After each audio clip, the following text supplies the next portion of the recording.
Hey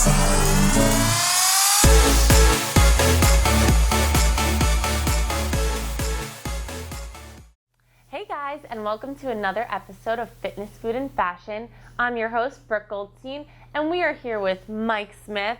Now, Mike does it all, so why don't you tell us, what exactly do you do?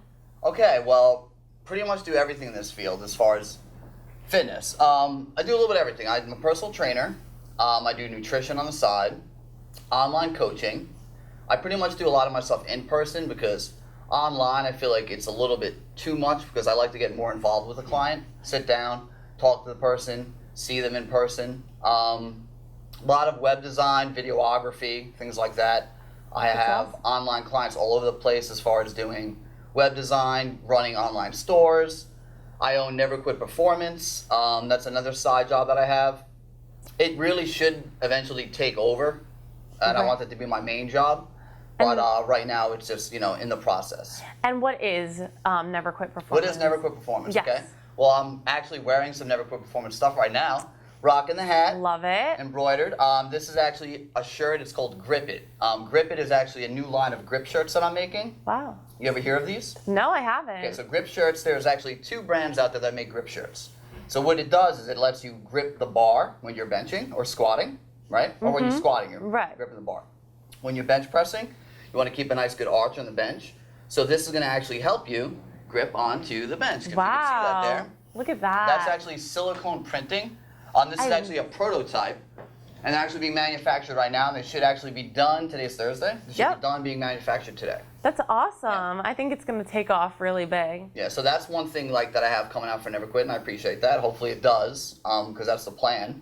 I have a pre-workout that I make, and a full apparel line, and training gear. So you really do it all.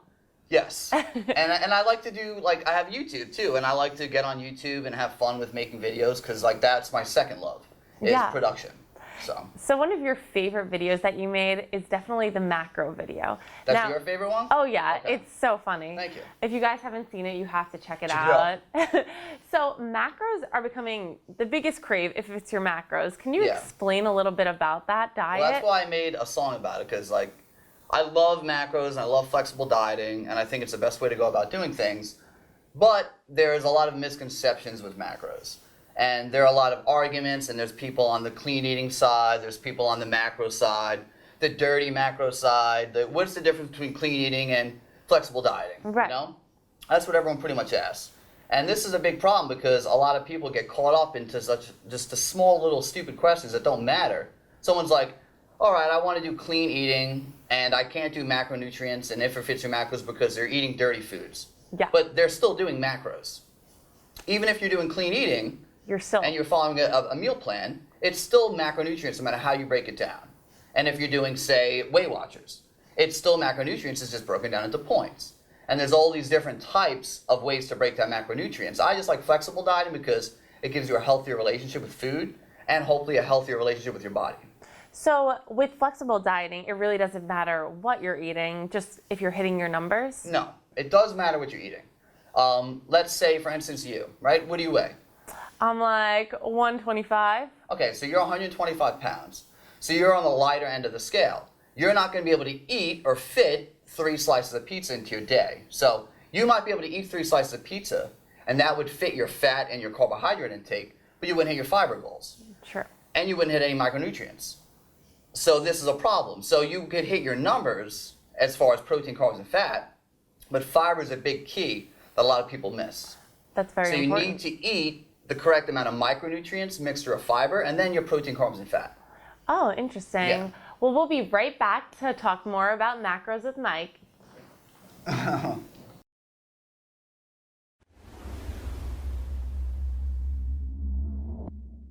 I'm Tim Stead. I'm from Star Communications. We're a marketing support company. And if you need help with your next marketing project, please call 273-1900, or you can go to our website, starcommunications.us.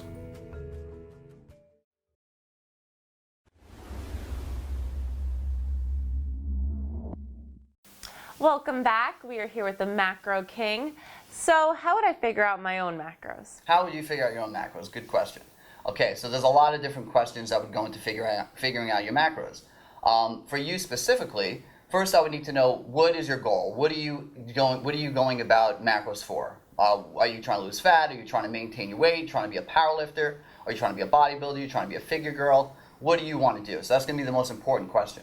So I'm looking to like gain some muscle. Gain some muscle. Okay, so it's going to be important to figure out, based on your age, your activity level, things like that, how many grams of protein, carbs, fat, and fiber would give you those muscle gains. Okay, so you said you weigh how much? 125. And how old are you? I'm 21. Okay, and based on the thin wrist here, like I have, she is an ectomorph, so she probably handles carbohydrates better than someone who's an endomorph and things like that. So you would probably need to take a little bit more than 1 gram per pound of body weight of protein. So maybe about 130 to 140 grams of protein, which might be increased if you were trying to lose body fat. Okay. Carbohydrates could range anywhere from 1 gram per pound of body weight for you, all the way up to say 2.5 to 3.0 being on the higher end. Wow. So you might be taking in anywhere from 120 to upwards of 300 grams of carbs, depending on how well you handle them. And the best way to actually do this is to not just guesstimate what someone's macros are right off the bat, is to actually let them track what they're eating for a week or two, sit down with them, and then go over what they actually ate. So let's say you use Fat Secret, which is an app I like to use. We could sit down and say, all right, Brooke, you ate 100 grams of carbs and you ate 100 grams of protein and 50 grams of fat, and you ended up losing weight. Okay. So now we know we need to bump things up. And then adjust that. Exactly, and it always is an experiment, and you're never going to get it right 100% of the time. That's why it's important to be consistent. And with macros, being consistent is the biggest thing. And we didn't talk about fat, so how would we figure out how much fat? Fat is very important for hormone response and things like that, so we probably need to take anywhere from 0.3 or 0.30 to 0.50 per pound of body weight for your actual fat intake. So you could just times your body weight times 0.30 or 0.50, and that's how you figure it out. Doesn't seem too difficult to It's really me. not that difficult, or you could use an online calculator or anything like that. It's really not that hard. Now, do you believe in the time of day where I'm going to eat these foods? So macro distribution, yes, as far as activity? Absolutely. So you want to probably take in most of your carbohydrates when you're mostly active. So pre and post workout would be a good time to take in probably anywhere from 20 to 35% of your carbohydrates, pre and post workout. Pre and post. So, and then the rest of the day you could finish off the rest of your percentage of carbs. Okay, and another fad I've been hearing is intermittent fasting. Okay, I've done intermittent fasting, and the reason I like to do all these different styles of dieting is because I'm very open-minded. Instead of dismissing something as just absolute crap, I like to try it myself. So intermittent fasting, there's a bunch of ways you can do it, but I did it where you just ate twice in a day.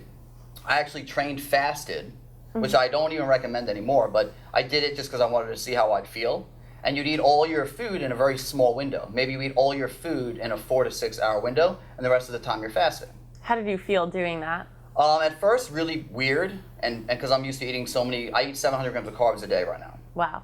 So for me to eat 700 grams of carbs in, say, a 4 or 6 hour window, that's massive amounts of meals, massive amounts of foods at one time, right? So for me, it was really strange training fasted and then eating all my food post-workout in 2 meals.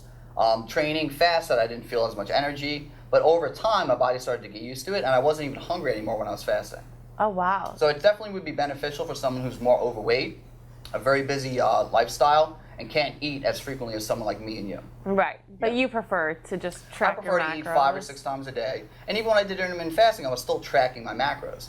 You know what I'm saying? So I was still weighing out my food and hitting my macros for those 2 specific meals. I was just doing it in a different manner. Oh, that's awesome. And so, what are your plans for the future? Do you plan to compete or anything? Well, I compete in powerlifting. I've competed once. I actually want to continue powerlifting.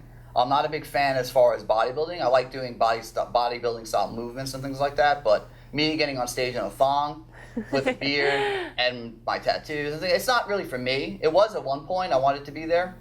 I've been down to 4 or 5% body fat numerous times, and I could have stood on stage, but it's not going to really be something I want to do. Powerlifting, getting on a platform and lifting some heavy ass shit, that's what I'm about. Oh yeah, and I think you're going to have a very successful future with all you're doing. I appreciate it. Thank you so much for joining us. Of course, anytime. Well, we'll see you guys next time for another episode of Fitness, Food, and Fashion. Bye. Bye.